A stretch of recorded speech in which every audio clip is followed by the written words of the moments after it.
इसकी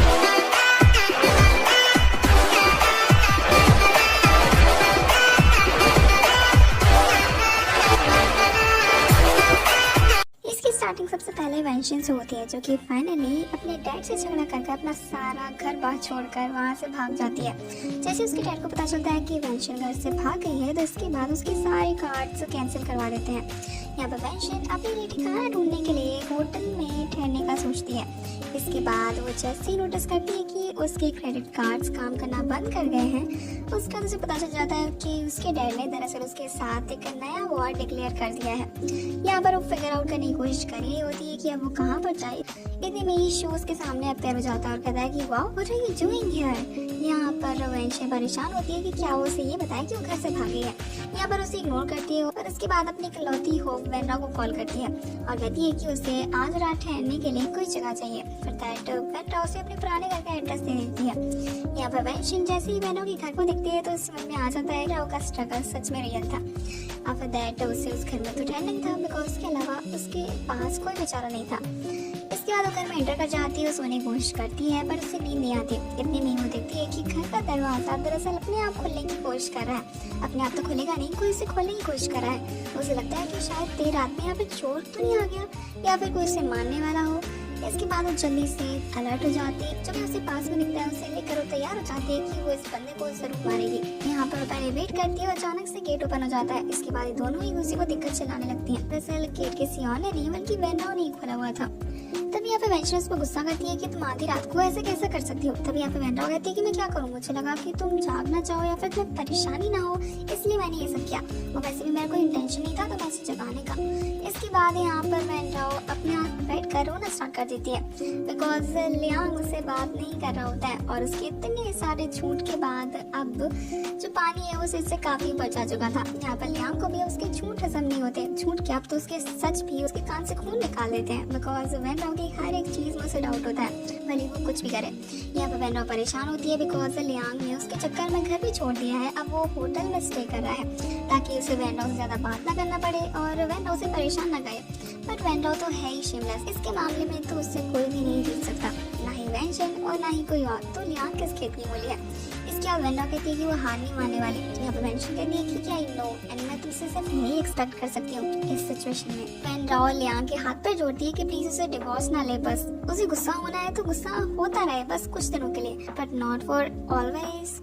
यहाँ पर लियांग से कोई भी रिप्लाई नहीं था। इसके बाद वेंशन अपनी सिस्टर की हेल्प करने के लिए ऐसे ओबीडिएंट सिस्टर लियांग से बात करती है और कहती है कि और उसे क्लियर करती है कि जिससे वो बचपन में मिला था वो दरअसल वेंशन थी। पर बचपन की बातें कहाँ ही मैटर करती हैं, बड़े हो गए हैं, हमारे टेस्ट अलग है, हमारी चॉइस अलग है।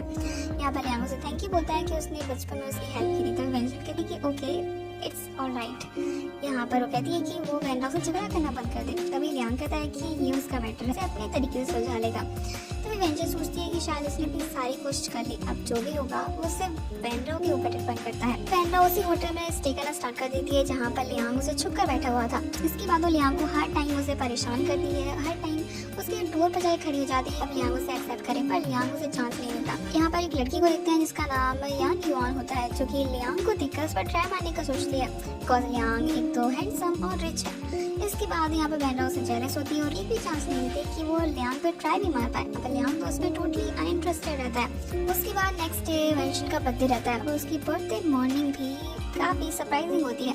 वो जैसे ही सोकर उठती है तो देखती है कि उसके वॉशरूम में दरअसल वाटर लीकेज है, मतलब वेंड्रा के घर में। इसके बाद उसे पता नहीं था किसे कॉल करे, बिकॉज वो तो अपने घर की प्रिंसेस है और प्रिंसेस को थोड़ी ना कोई काम आते हैं। इसके बाद वो सिर्फ इकलौते एक ही बंदे को जानती है और वो है शू। शू को टेक्स्ट करती है। यहाँ पर शू भी इसके हर काम में इंटरेस्टेड था। इसके बाद वो पहुंच जाता है अपनी प्रिंसेस की हेल्प करने के लिए। यहाँ पर हम देखते हैं कि इन प्रिंस को भी कुछ पता रहता नहीं है कि आगे ये सब कुछ ठीक कैसे करते हैं, but he is totally determined. इसके बाद वो यूट्यूब ट्यूटोरियल्स देखकर फाइनली 2-3 घंटे तक ट्राई करने के बाद उस लीकेज को बंद कर ही लेता है। यहाँ पर वेंशन उसकी डिटर्मिनेशन को देखकर काफी सरप्राइज होती है। वो समझ जाती है कि ये मामला काफी सीरियस है, तो वो शू को सीरियस ले सकती है। यहाँ पर शू के सारे कपड़े इधर से भीग गए होते हैं। इसके बाद उसका असिस्टेंट आकर उसे उसकी ड्रेस देता है। यहाँ पर शू वेंशन को अपने साथ चलने के लिए बोलता है बिकॉज उसे पता था कि आज वेंशन का बर्थडे है।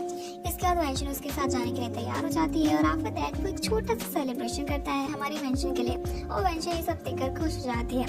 इसके बाद वो शू को बताती है कि आगे उसके दिमाग में क्या चल रहा है। तभी वो बताती है कि वो वेंडो से हमेशा उसे कंप्लीट करती आई है, उसे बचपन से ही इस बात का गिल्ट है। यहाँ पर शू उसकी सिचुएशन को समझ रहा होता है कि घर में जब पेरेंट्स ही दोनों बच्चों को कंप्लीट करवाते रहे सारी जिंदगी कंपटीशन बन जाती है और वेंडा और वेंशन दोनों ही इससे गुजर चुके हैं। अब इन दोनों का मैच्योर होना बनता ही है, इसलिए वेंशन को भी सब कुछ समझ आने लगा है। शो वेंडा के साथ कॉन्ट्रैक्ट साइन करता है बिकॉज उसे वेंशन की गिल्टी वाली फीलिंग को खत्म करना था बिकॉज वेंशन की वजह से ही वेंडा ने उस कंपटीशन को नहीं जीत पाया था। यहाँ पर वेंडा परेशान होती है कि क्या इसके अंदर मेरे लिए अभी भी फीलिंग है। तो वो शो कहता है कि इट्स ओके, ये कोई मैटर नहीं है, दरअसल बिजनेस है एंड प्रोफेशनली हमें अच्छे से काम करना चाहिए। वेंडा कहती है कि ठीक है, इसमें कोई दिक्कत नहीं है, पर उसे पता था कि इससे लियांग को दिक्कत होने वाली है। ये आइडिया दरअसल काम भी करता है। जैसे लियांग को पता चलता है कि शू ने दरअसल वेंडा के साथ अपनी बिजनेस डील साइन की है तो उसके बाद वो काफी अलर्ट हो जाता है और वेंडा को अपने आंखों से दूर नहीं जाने देता। यहाँ पर शो भी समझ जाता है कि लियांग की इनसिक्योरिटी कभी खत्म नहीं होने वाली, लेकिन फिर भी वो वेंडा का पीछा नहीं छोड़ता बिकॉज उसे पता है कि शायद उसका इंटरप्शन इन दोनों को और क्लोजली है। उसके बाद हम उसी गर्ल यू युआन को देखते हैं जो कि दरअसल लियांग का भी ट्राई मारती है और उसके बाद शू पर भी ट्राई मारती है। उसे तो दरअसल ब्लाइंड डेट पर भी इनवाइट कर ही लेती है। यहाँ पर सारी लेडीज को पता चलता है कि इस लड़की में बहुत ही बड़ा झोल है बिकॉज ये सभी पर ट्राई मार रही है और एक साथ कम से कम 10 लोगों को उल्लू बना रही है। अब एक ट्रैप बिछाती है कि सारे बॉयफ्रेंड्स को एक साथ इनवाइट कर लेती है और जाकर यू युआन के सामने खड़ा कर देती है। फिर युआन इन सारे बॉयफ्रेंड्स को एक साथ देखकर समझ नहीं पाती कि आखिर वो क्या करे एंड फाइनली उसका सच सबके सामने आ ही जाता है। यहाँ पर वेंडा भी यू युआन के झगड़े के चक्कर में दरअसल चोट खा जाती है और इसके बाद वो नीचे गिर जाती है। यहाँ पर लियांग को जैसे ही पता चलता है कि वेंडा को दरअसल हर्ट हुआ है तो वो जल्दी से भी सारी नाराजगी छोड़कर अपने घर पहुंच जाता है। यहाँ पर हम वेंडा को देखते हैं जो कि डबल शॉक थी बिकॉज उसे पता चलता है कि वो प्रेग्नेंट है और जैसे ही लियांग को पता चलता है कि वेंडा प्रेग्नेंट है आफ्टर दैट वेंडा को गले लगाता है because he is gonna be father. साथ में वो वेंडा को बहुत अच्छे से ख्याल रखना स्टार्ट कर देता है, मतलब बहुत अच्छे से नहीं, बहुत ज्यादा ही अच्छे से, जो कि वेंडा को कहीं ना कहीं अच्छा नहीं लग रहा होता है बिकॉज उसकी इतनी केयर उसे हसन थोड़ी ना होगी। तो इसी के साथ हमारा ये पार्ट ही बैंड बचाता है। सुनते हैं इसके लास्ट पार्ट के साथ। Thank you so much guys for watching.